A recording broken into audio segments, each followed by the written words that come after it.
أعوذ بالله من الشيطان الرجيم.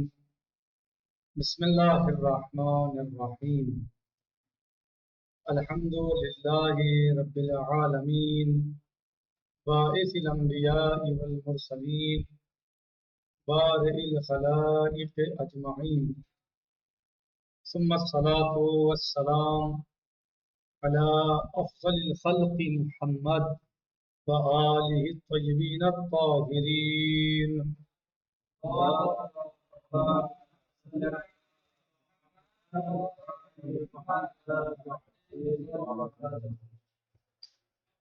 ہمارا درس اور گفتگو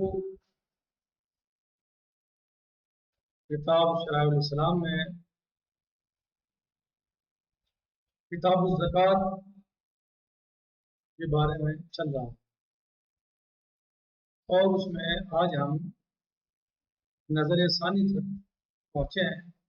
انشاءاللہ آج ہم نظر ثانی کے بارے میں گفتگو اور بحث کریں گے انشاءاللہ۔ اس سے پہلے ہم نے نظر اول کو سمجھا تو قدر ممکن کوشش کی سمجھنے اور سمجھانے کی۔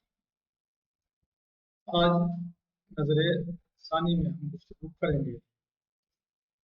نظر اول تھی کہ زکوٰۃ کس پر واجب ہوتی ہے، نظر ثانی ہے زکوٰۃ کن چیزوں میں واجب ہوتی ہے، کن چیزوں میں واجب ہوتی ہے۔ یعنی وہاں تھا کس انسان پر واجب ہوتی ہے، کس پر واجب ہوتی ہے، یہاں ہے کس چیز میں زکوٰۃ واجب ہوتی ہے۔ تو زکوٰۃ مثلا واجب ہوتی ہے انعام ثلاث میں، ابل، بقر، غنم، اور نقدین میں ہوتی ہے ذهب اور فضہ میں۔ تو غلات اربع میں زکوٰۃ واجب ہوتی ہے، وہ ہیں حنطہ، شعیر، تمر اور زبیب۔ اس کے علاوہ انشاءاللہ بتائیں گے کہ زکوٰۃ مثلا کیا اس کے علاوہ واجب ہے کسی چیز پر یا واجب نہیں ہے، جیسے کہ صاحب کتاب نے بھی بتایا کہ اس کے علاوہ زکوٰۃ واجب نہیں۔ ہاں، بعض چیزوں میں زکوٰۃ مستحب ہے، یعنی وہ چیزیں جو زمین سے اگتی ہیں، پیدا ہوتی ہیں، اور وہ تولی جاتی ہیں یا ناپی جاتی ہیں، ناپ کے کسی برتن وغیرہ کے ذریعے سے مثلا ان کو ناپا جاتا ہے، کیل یعنی جو کیل یا وزن کے اعتبار سے جن کو ناپا اور تولا جاتا ہے، سوائے سبزیوں کے۔ سبزیوں پر نہیں، بلکہ وہ چیزیں جو زمین سے اگتی ہیں اور ان کو ناپا اور تولا جاتا ہو، اس میں زکوٰۃ مستحب ہے، سبزیوں کے علاوہ۔ اور مال تجارت میں دو قول ہیں، جو مال تجارت ہے اس میں دو قول ہیں، قول وجوب کا ہے، اور لیکن صاحب کتاب کہتے ہیں کہ استحباب جو ہے وہ آسان ہے، زیادہ صحیح قول جو ہے ان کے نزدیک وہ یہ ہے کہ زکوٰۃ مال تجارت میں، یعنی مال تجارت میں زکوٰۃ مستحب ہے۔ اور جو خیل اناث ہیں، یعنی مؤنث، گھوڑے نہیں بلکہ گھوڑیے، ان میں زکوٰۃ مستحب ہے۔ انشاءاللہ باقی بیان کریں گے تفصیل کے ساتھ جب ہم اس کی تطبیق کریں گے۔ بھی یہاں تک کا یہ یعنی اس ذیل میں ہمارا آج کا یہ درس انشاءاللہ جس کی ہم تطبیق کرتے ہیں۔ کہہ رہے ہیں کہ نظر ثانی، دوسری نظر فی بیان ما تجب فی ہے، اس چیز کے بیان میں ہے جس میں زکوٰۃ واجب ہوتی ہے، یعنی اس بیان میں ہے کہ زکوٰۃ کن چیزوں میں واجب ہوتی ہے، کن چیزوں میں زکوٰۃ دینا یا زکوٰۃ نکالنا واجب اور ضروری ہے۔ وما مستحب، اور کن چیزوں میں مستحب ہے۔ نظر ثانی اس چیز کو بیان کرنے کے بارے میں ہے کہ زکوٰۃ کن چیزوں میں واجب ہوتی ہے اور کن چیزوں میں مستحب ہے۔ کہہ رہے ہیں کہ وَتَجِبُ الزَّکَاةُ، تجب الزکوٰۃ فی الانعام،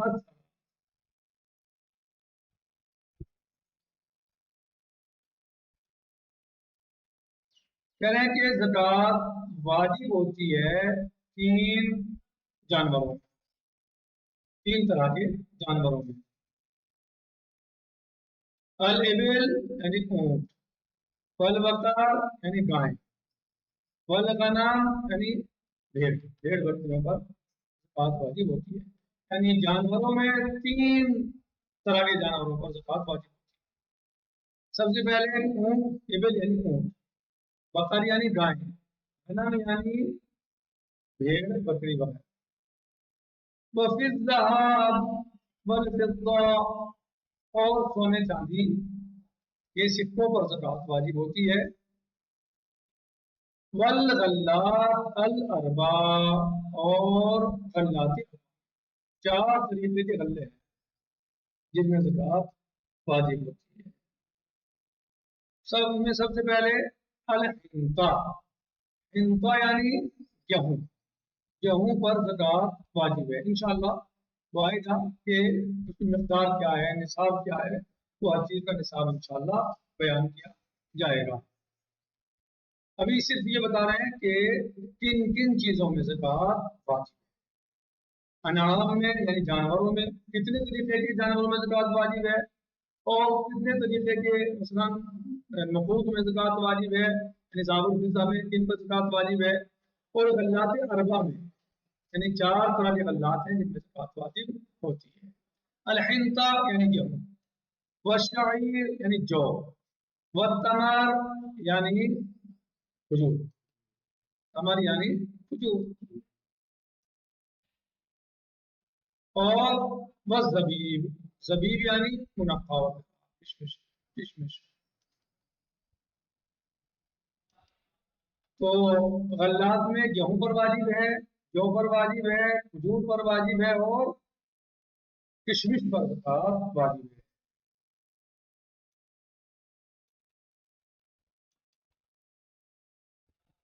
ولا تجب فيما عدا ذلك، اور اس کے علاوہ دیگر چیزوں میں زکوٰۃ واجب نہیں ہے، ان کے علاوہ زکوٰۃ واجب نہیں۔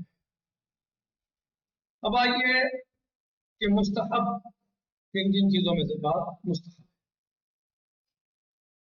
وَتُسْتَحَبُّ فِي كُلِّ ما تنبت من الارض مما يقال يوزن،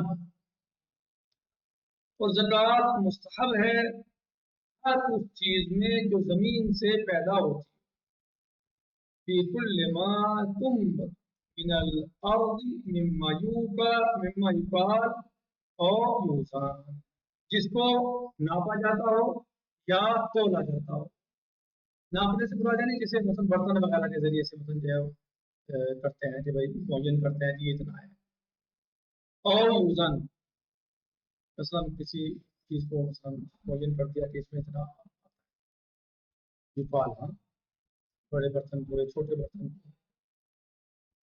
عدل خضر، تو جو چیزیں زمین سے اگتی ہیں اور ان کا وزن ہوتا ہے یا ان کو ناپا جاتا ہے، تولا جاتا ہے، عدل خضر کل، سوائے سبزیوں کے، جیسے قید کے دانے ہوتے ہیں جو زمانے میں لوگ کھاتے تھے، مثلا خاص کر باجہ نشین جو لوگ تھے وہ کھاتے تھے، دانے ہوتے تھے یہ۔ والباذنجان، باذنجان یعنی بینگن، والخیار یعنی کھیرا، وما شاء له، اور جو اس طرح کی چیزیں ہیں ان میں سبزیوں میں زکوٰۃ مستحب بھی نہیں ہے۔ وفی مال التجارت قولان، اور کہتے ہیں صاحب شرح رضوان اللہ تعالیٰ علیہ کہ مال تجارت میں دو قول ہیں، دو رائے ہیں، دو نظریے ہیں۔ وہ مال جو تجارت کے ذریعے حاصل ہوا ہے اس میں دو رائے اور دو نظریے ہیں۔ احدہما الوجوب، ایک نظریہ یہ ہے کہ مال تجارت میں زکوٰۃ واجب ہے، والاستحباب اصح، والاستحباب اصح، وہ کہہ رہے ہیں کہ